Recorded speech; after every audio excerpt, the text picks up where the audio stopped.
Paano, ka-OFW? Magbakasyon ka rin ba ngayong taon? Tara, titibagin natin yung konting perang naipon ko para may pasalubong tayo sa pamilya. Tigdi-5 lang ang iniipon ko kasi mas malaki siya pag naiipon. Talagang ganyan ako mag-ipon. Tapos pag may emergency, pwede ko gamitin. Pero itong perang ito ay pandagdag ko pasalubong sa pag-uwi ko ng Pinas. Binilang ko at nakuha ko nga 300 na naman, sakto. Parang food allowance lang ah. Eto, dito na tayo sa kamsa-kamsa. O ngayon, kamsa-kamsa ang ibabayad ko din sa iyo. Tara, pasukin na natin ang tindahan. Ito, daming chocolates oh.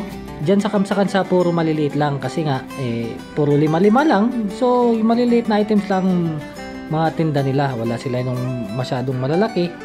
So, naglibot ako kung anong mga makikita ko na pamimili. So, ayan, may mga napili ako, mga 5 lang yan.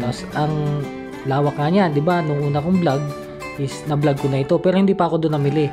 Ngayon, ito namili na ako pampasalubong at sabi ko nga maghanap ako ng mapapasalubong ko. Tapos yan paborito yan ng mga anak ko, yung Caprice na yan, yung wafer sticks na yan, masarap daw. So yun, libot ulit ako sa loob kung ano ba ang mga mabibili ko. So marami diyang mabibili talaga kaso hindi mo din sigurado alam kung anong kukunin mo. So yan, binigay ko na nga sa kanya. Sabi niya nga, meron ka bang kamsa-kamsa pa?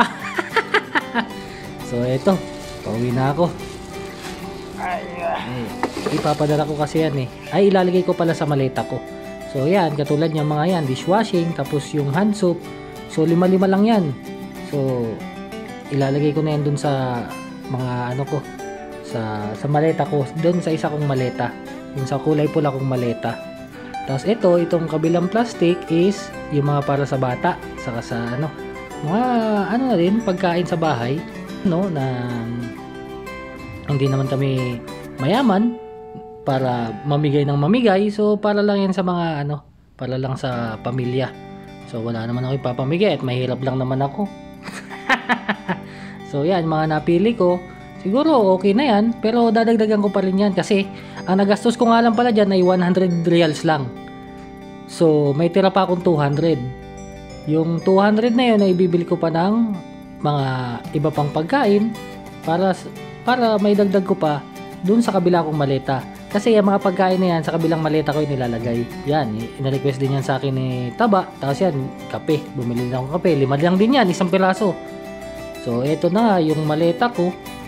Yung maleta ko na yan is halos puno na yan. Kasi nga 2 months na akong namimili ng mga ng mga ilalagay dyan sa maletang yan. So yung binili ko dun sa kamsa-kamsa pang puno na lang. So kinilo ko kasi siya nung last time, kulang pa. So sabi ko bibili nga ako ng ilalaman ko pa. So yan, puro yan mga non-food. Okay, non-food po ang mga laman niyang maletang pula. So ito, susukatin ko na dito sa kiluhan ko.